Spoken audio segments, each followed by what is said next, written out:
Oke. Baik, selamat pagi pemirsa. Dengan saya Nada Pati, selaku tuan rumah acara Talk Show nih. Sejak tahun 2020, dunia dilanda oleh COVID-19 atau yang dikenal baik dengan virus corona. Hal ini menyebabkan terjadinya pemberhentian aktivitas-aktivitas yang dilakukan di luar rumah. Baik itu untuk bekerja, rekreasi, bahkan sampai kegiatan berjalan. Negara-negara yang mengalami dampak sebesar dari virus ini salah satunya adalah negara kita sendiri, yaitu negara Indonesia. Sewaktu di awal dunia pandemi dan pemberlakuan lockdown, masyarakat telah beradaptasi dengan diberlakukannya new normal atau PSBB. Yang dimaksud dengan perubahan perilaku ini adalah untuk melakukan aktivitas normal dan tetap melaksanakan protokol kesehatan guna mencegah terjadinya penularan COVID-19. Pemberlakuan new normal pun dikarenakan oleh masyarakat yang membutuhkan berlangsungnya kegiatan kerja mereka dan dilakukan sehari-hari. Bagi pekerja kantoran mendapatkan perintah untuk work from home, tetapi bagaimana dengan mereka dengan usaha atau bisnis penjualan yang tidak dapat dilakukan dari rumah? Dengan begitu, pada hari ini kita akan menghadirkan dua narasumber yang mengalami langsung dampak dari pandemik terhadap bisnis penjualannya, yaitu Mas Angga, pemilik Golden Coffee, dan Mas Prasetya, pemilik tempat temu. Selamat pagi Mas Angga dan Mas Prasetya, gimana kabarnya? Ya, selamat pagi Mbak Nada, kabarnya alhamdulillah baik ya. Mas Prasetya gimana kabarnya? Ya, selamat pagi. Kabar saya juga baik, alhamdulillah. Oke. Sebelum kita mulai, percakapan ini tanggapannya dimulai dari Mas Angga dulu ya, Mas Prasetya. Boleh. Oke. Mas Angga, bisnis apa nih Mas Angga punya sekarang? Kalau boleh, tolong jelaskan latar belakangnya dong sama usahanya terlebih dahulu ya. Oke, kenalin nama gue Angga. Di sini gue punya usaha gitu, usaha kopi, kedai kopi gitu, namanya Golden Coffee. Lokasinya di kawasan Tebet, Jakarta Selatan ya. Latar belakangnya sih awal buka usaha ini tuh dulu ikut temen ada yang buka usaha kafe gitu. Awalnya belajar sama dia gimana caranya bikin kopi, cara mengelola kafe, terus dikasih tahu strategi gimana biar kafenya rame, promosi di sosial media gitu, sampai akhirnya kepikiran buat buka usaha sendiri. Dan akhirnya ya sekarang alhamdulillah 2019 kemarin bulan Mei kalau nggak salah bisa bikin kedai kopi ini, ya lumayan lah. Kalau buka usaha gitu, Mas Angga sekarang kerja dengan usaha itu sendiri atau emang lagi kuliah sekalian? Ya kebetulan lagi kuliah juga sih. Hebat berarti ya. Iya, sambil kuliah gitu. Lumayan. Lalu kelebihan sama kekurangannya dari buka perusahaan bisnis ini tuh di daerahnya Mas Angga kira-kira apa aja? Kelebihannya ya karena tempatnya di Kemang ya, Kemang, kawasan Jakarta Selatan gitu kan. Tempatnya strategis buat nongkrong, apalagi anak-anak muda zaman sekarang gitu. Terus juga letaknya di pinggir jalan, gampang gitu aksesnya. Sekalian orang lewat gitu kelihatan, jadi orang mau mampir juga gampang. Kalau kekurangannya ya itu karena tempatnya strategis juga, saingannya banyak. Jadi rame ya? Juga iya rame, apalagi emang tren kedai kopi gini kan lagi menjamur di Indonesia. Jadinya ya harus pinter-pinternya kita lah promosiin jualan produk kita ini biar bisa bersaing sama tempat-tempat kopi lain, biar nggak mati usaha kita gitu. Berhubungan dengan persaingan tuh, kira-kira Mas Angga bikin bisnis Anda ini, visi misinya tuh apa? Visi misi ya? Kalau visi misi sih pengen jadiin budaya kopi ini jadi maksudnya pengen membuat kopi ini menjadi budaya ya, bukan cuman tren semata doang terjadi hilang lagi gitu. Nggak pengen kayak gitu. Pengen juga memberikan citra rasa kopi yang terbaik pada para pembeli atau pelanggan, mengenalkan kopi-kopi dan biji-biji kopi andalan kita ke mereka, penggiat-penggiat kopi, khususnya di kawasan Jakarta gitu kan. Pengen juga ya insya Allah lah pengen buka cabang di daerah-daerah sekitar Jakarta kayak mungkin Tangerang, Bogor gitu. Oh, biar tersebar gitu ya, Mas. Iya, kurang lebih kayak gitu sih. Kalau untuk penghasilannya, kira-kira dari bisnis Anda dapetnya tuh berapa tuh kira-kira, kayak perharinya berapa orang, per bulannya dapat berapa omsetnya? Kalau omset itu nggak nentu ya, namanya jualan kopi ini kan orang nggak tiap hari beli kopi, jajan kopi gitu. Ya kalau lagi rame bisa 100 orang yang beli, kalau lagi sepi ya belasan, sekitar 10 sampai 20 gitu. Ya kalau untuk angka ya cukup lah buat pemasukan saya, buat nambah-nambah duit kuliah, terus juga buat gaji karyawan itu cukup. Tapi kalau lagi pandemi gini susah sih, nggak bisa berharap omset. Buat ngegaji karyawan aja itu udah alhamdulillah udah bagus gitu, nggak nunggak gaji mereka. Oke.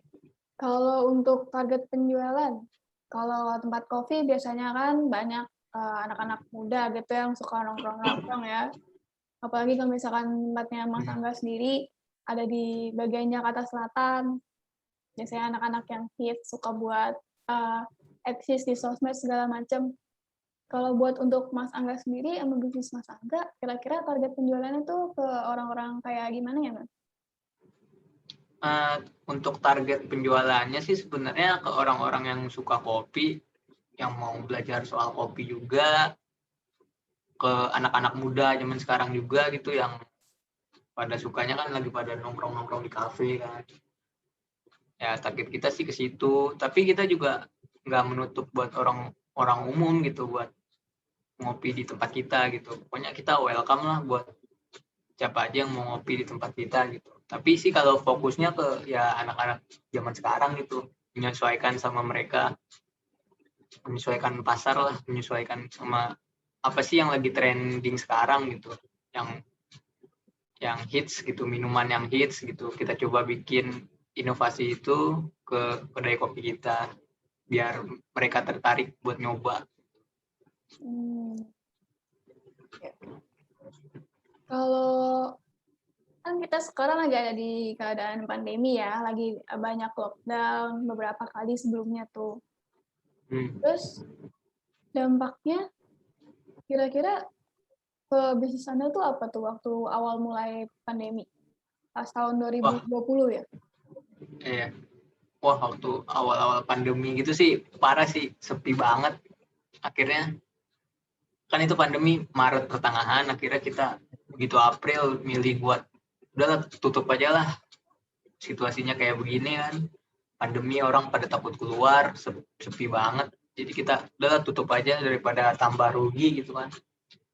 Akhirnya alhamdulillah pemerintah netapin PSBB tuh mulai Juni kalau nggak salah. Akhirnya kita pelan-pelan coba buat buka lagi, kita nerapin prokes ketat yang udah ditentuin pemerintah, itu jaga jarak, sediain disinfektan sama hand sanitizer lah buat pelanggan dan juga buat karyawan kita, sama pengecek suhu kita siapin, wajib pakai masker kalau ke tempat kopi kita ya. Pokoknya ketat lah prokesnya, kita juga nggak mau terpapar virus dan juga nggak mau nyebarin virus kan.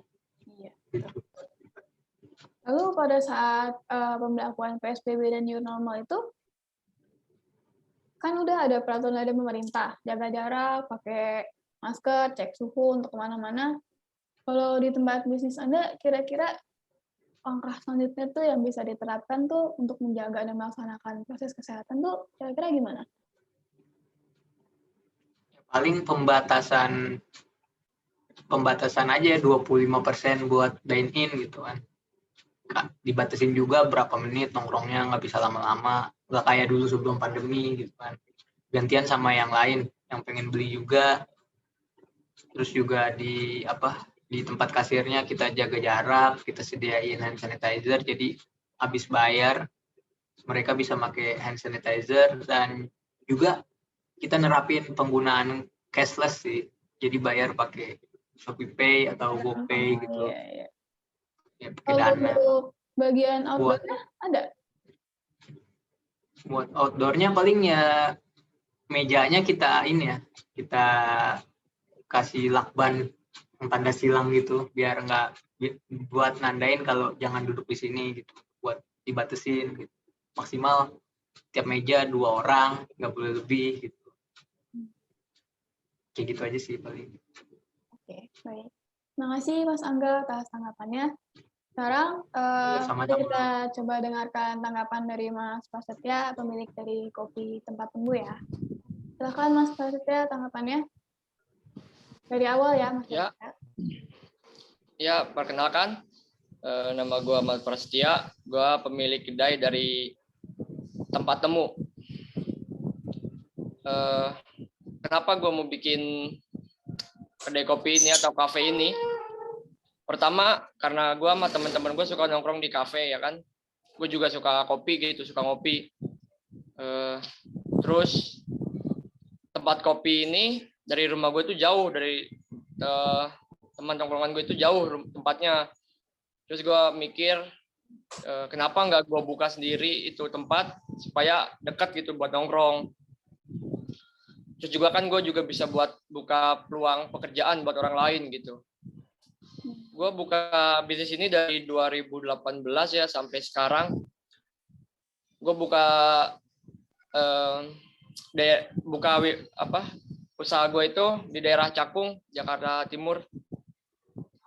Udah lama berarti ya Mas, dari 2018 ya? Iya, cukup lama sih. Sebelumnya sama kayak Mas Angga sambil berkuliah atau ini aja pekerjaan sekarang? Ya, gue sih cuman ngejalanin usaha ini aja sih. Oh gitu, berarti emang dari sini aja pendapatan pemasukannya ya? Ya. Oke. Terus kira-kira dari tempat penjualan Anda yang di daerah Cakung itu kelebihan kekurangannya apa tuh? Kelebihannya yang pertama, karena emang di daerah gue tuh jarang banget kafe ya, ada pun jauh gitu. Jadi ya alhamdulillahnya kafe gue rame, walaupun hanya orang-orang sini aja, orang-orang sekitaran yang tempat dekat kafe gue. Ya alhamdulillah cukup untuk ngambil keuntungan sama ya buat bayar-bayar karyawan lah gitu. Kekurangannya ya itu karena di dalam gitu kan, nggak di pinggir jalan kayak punya Mas Angga gitu, nggak di tempat gede kayak Mas Angga, jadi ya cukup lah, cuman cukup dapatnya gitu, nggak lebihnya pun nggak banyak gitu. Kalau untuk visi misi dari Anda membangun usaha kopi ini kira-kira apa? Visi misinya itu kan karena tempat nongkrong atau tempat kafe-kafe gitu kan banyak banget ya, apalagi yang gede tempatnya kayak di tempatnya Mas Angga mungkin ya sedikit mahal lah gitu kan untuk orang-orang yang kayak mungkin yang di daerah gua gitu. Gue tuh visi misi gua tuh nyiptain kafe ini tuh buat orang-orang yang mungkin cukup lah, berkecukupan gitu. Tempat kafe gue ini murah, nyaman di kantong, ya nggak mahal-mahal banget gitu. Cukup lah buat orang-orang sekitaran gue gitu. Oke, kalau kayak gitu berarti tadi Mas Prasetya sendiri bilang kalau misalkan belum terlalu banyak ada tempat kayak kafe yang punya Mas sendiri, berarti persaingannya belum banyak dong ya? Ya, persaingannya belum banyak sih. Berarti kira-kira penghasilan untuk tempat Mas sendiri per hari itu bisa dapat berapa orang kira-kira? Kalau berapa orangnya nggak tentu juga sih ya, karena mungkin kalau setiap hari juga mereka juga bosen paling ya. Ya paling sedikit itu ya belasan orang lah, paling banyak nggak nyampe 100 sih, soalnya tempat gue juga kan nggak terlalu gede gitu ya, kecil enggak, gede enggak lah gitu, jadi nggak muat banyak orang juga gitu. Kalau untuk target penjualannya, kira-kira Mas menargetkan perkopian Anda tuh kepada siapa aja? Kayak anak-anak muda kah, atau kayak bapak gitu misalkan? Target penjualan pertama itu pasti anak muda ya, sama kayak punya Mas Angga itu, pasti orang-orang yang buat kafe tujuannya ngarah kepada anak-anak muda gitu, yang suka nongkrong, tapi nggak nutup juga buat yang udah bapak-bapak atau siapapun itu yang mau nongkrong, mau ngopi, silakan. Oke.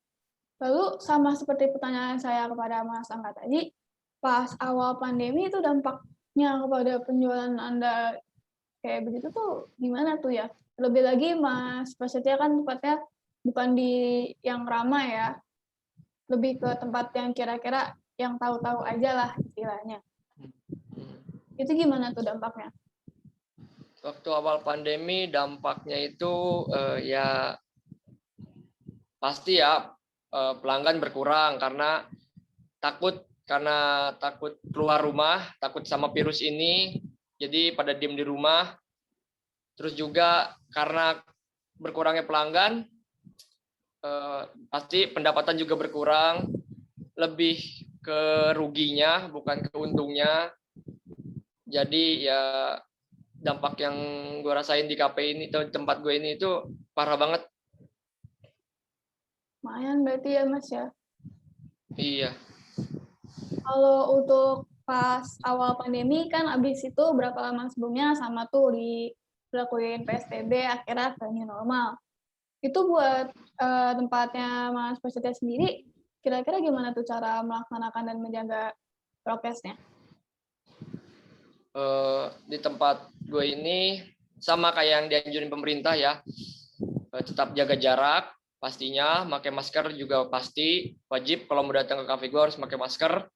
Terus juga gue naruh air sama sabun buat pengunjung yang datang, jadi sebelum masuk ke tempat gue atau ke kafe gue mau nongkrong dia harus cuci tangan dulu gitu. Gue juga naruh hand sanitizer depan kasir, jadi dia pesan menu bayar, habis itu yang mau pakai hand sanitizer boleh dipakai gitu sih. Tempatnya juga sama kayak Mas Angga, ada outdoor gitu juga? Ada cuman nggak banyak kalau yang outdoornya, lebih ke indoornya sih. Oke, baik. Jadi sekarang saya punya pertanyaan untuk Mas Angga dan Prasetya. Kalau kita kan sekarang udah masuk ke PPKM ya, peraturan baru nih. Menurut Anda gimana tuh buat mereka yang melanggar protokol kesehatan pas lagi PPKM begini? Ya harusnya sih mereka sadar diri sendiri ya, apalagi COVID ini lagi parah-parahnya di Indonesia gitu kan. Harusnya ya mereka sendiri lah, pakai masker gitu kalau mau nongkrong, jaga jarak juga. Kadang mereka tuh kalau nongkrong keasikan nggak jaga jarak, jadinya deket-deketan gitu, padahal kan penularannya itu ya karena deket-deketan itu kan. Paling ya kalau ada yang kayak gitu di tempat gue, paling gue karyawan gue suruh ini sih, ingetin mereka yang kayak gitu buat pakai masker sama jaga jarak. Sama biasanya kafe gue nyediain masker juga sih, masker medis gitu yang hijau tuh buat mereka yang nggak bawa masker, jadi kita kasih kayak gitu Kalau sih. untuk Mas Prasetya, menurut Anda gimana? Kalau di kursinya emang udah gue tandain gitu ya, jadi kayak jaga jarak selang-seling gitu duduknya. Tapi ya karena tempat gue nggak terlalu gede, kecil, kalau yang datangnya pas kayak misalkan ada bangku 4 kan harusnya duduk berdua, nah mereka tuh berempat tuh, ya gue sih lebih ke biarin aja ya, soalnya kalau gue lebih neken ke pengunjungnya itu bisa berkurang ke pengunjung gue, terus juga kan bisa ngaruh juga ke pendapatan gue juga gitu. Jadi ya yang penting gue udah ngelakuin apa yang dianjurkan pemerintah, tapi itu balik lagi ke pengunjungnya masing-masing sih. Menurut gue sih gitu. Berarti kira-kira ketat nggak ketat lah ya. Iya. Tapi menurut gue sih, menurut gue Mas nggak bisa kayak gitu sih Mas. Karena kan kita yang punya usaha juga nih. Kita yang punya usaha, kita juga punya tanggung jawab buat mengingatkan dan ngingetin terus lah kepada pelanggan gitu buat menaati prokes, buat jaga jarak. Ya harusnya kita bisa lebih tegas aja gitu, ingetin pakai masker, jangan dibiarkan berkerumun kayak gitu.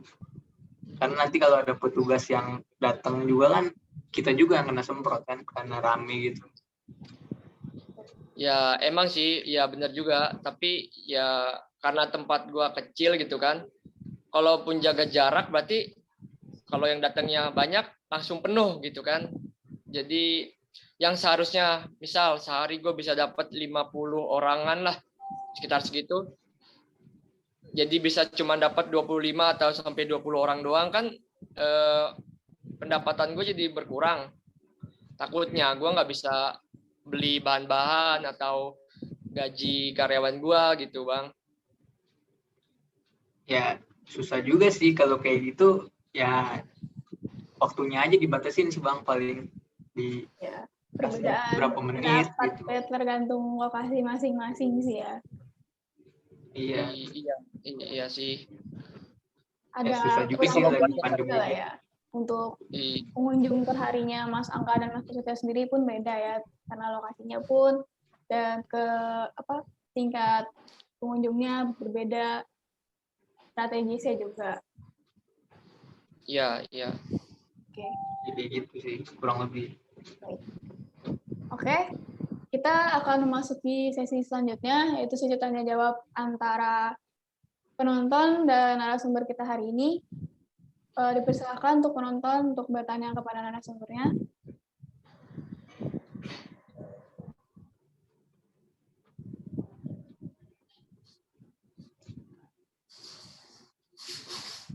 Baik, untuk Mas Angga dulu ya yang pertama. Ya, gimana Mas? Mas Angga, ini tadi kan dari apa yang Mas Angga sampaikan, saya kutip di sini ada kata bisa bayar gaji karyawan aja udah alhamdulillah ya Mas ya. Ya. Betul ya Mas. Nah ini untuk pertanyaan dari saya, bagaimana nih Mas Angga tetap memberi. Bisa diulang Mas Chandra pertanyaannya?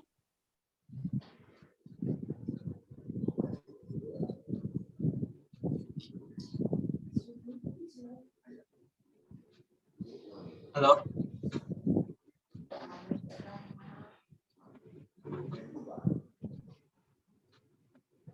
Mungkin sinyalnya yang lain. Mas Angga. Sinyalnya. Ya. Bisa diulang pertanyaannya Mas? Iya Mas Angga. Saya ulangi lagi ya. Ya. Untuk Mas Angga kan tadi saya kutip nyampainya bisa bayar gaji karyawan aja kan udah alhamdulillah ya Mas. Nah ini bagaimana Mas Angga tetap memberikan layanan kepada customer setiap kedai kopi Mas Angga.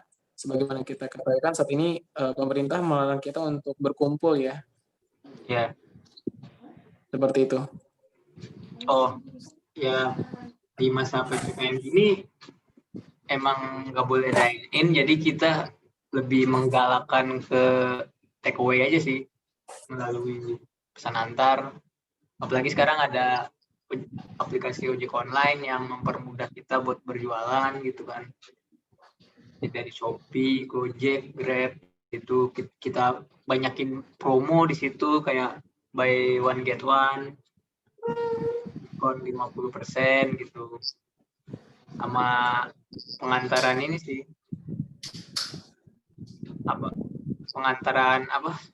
pengantaran dari karyawan kita sendiri gitu.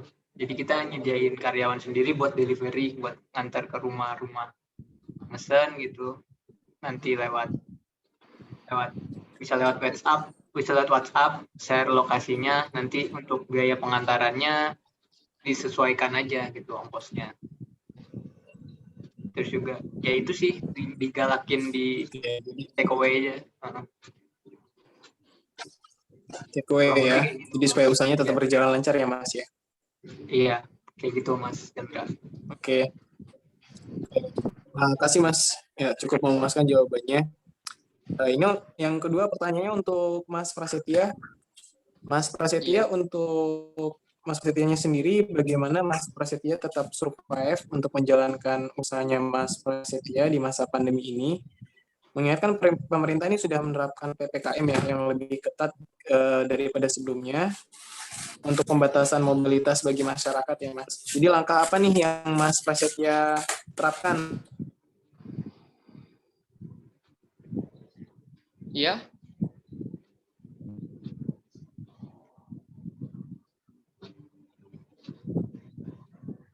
Eh, bisa bisa diulang pertanyaannya coba. Ya mungkin Mas Chandra ada gangguan dengan sinyalnya, bisa ditunggu Iya, sebentar Iya, sinyalnya agak jelek ya. Boleh saya lanjut lagi nih pertanyaannya? aja Mas. boleh, Iya, iya. boleh.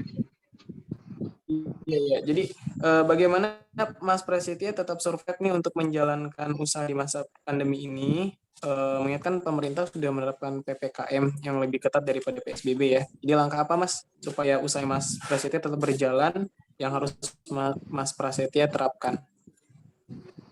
Oke. Ya, Itu aja sih. sebenarnya Mm-mm. mau nggak mau sih gue juga harus nerapin apa yang pemerintah suruh ya. Selain lewat aplikasi ojek online, Iya. gue juga turun langsung ke jalan gitu. Gue minta teman-teman gue buat kayak nyebarin kopi-kopi gue ke orang-orang atau Oke. ya disebut bola gitu. Kadang temen gue door to door, kadang ada yang di pinggir jalan Wah, kayak ya. ya bawa kayak papan nama gitu kan, tempat kafe gua gitu.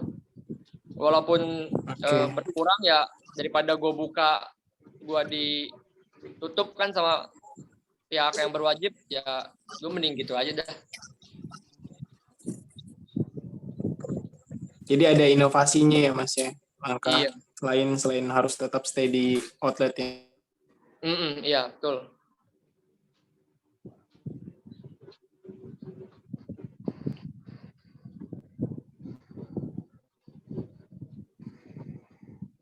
Baik Mas Chandra, apakah ada pertanyaan lagi?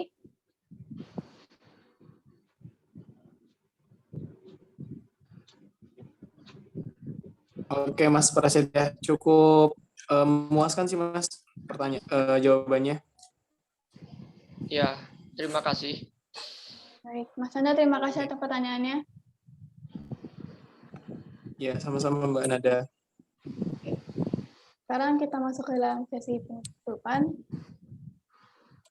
Saya akan memberikan kesimpulan sendiri dari pandangan saya atas percakapan kali ini ya. Penjualan yang dilakukan pada saat PPKM memang sangat dibatalkan. Tentunya akan menjadi sulit bagi para pengusaha yang mau tidak mau harus tetap berjualan. Maka dari itu, hal terbaik yang dapat dilakukan adalah dengan menaati peraturan dan mengikuti protokol kesehatan yang sudah ditetapkan. Akan lebih baik lagi apabila melakukan pelayanan non kontak atau juga pembayaran cashless yang dapat dilakukan melalui fitur aplikasi online yang sudah disediakan bagi masyarakat. Sekian dari pertemuan kali ini. Terima kasih kepada Mas Angga dan Mas Prasetya sudah hadir hari ini dan menjawab pertanyaan jawab kita juga. Oke, sama-sama Mbak Nada. Terima kasih Terima kasih juga Mas buat Angga Mbak atas Nada pertanyaannya. undang ya. Ya, Semoga terima kasih sukses juga. selalu ya, jaga kesehatan, ikuti protokol kesehatan. Oke, amin. Meeting akan saya selesaikan. Terima kasih atas waktunya. Sampai jumpa. Ya, sama-sama. Sama.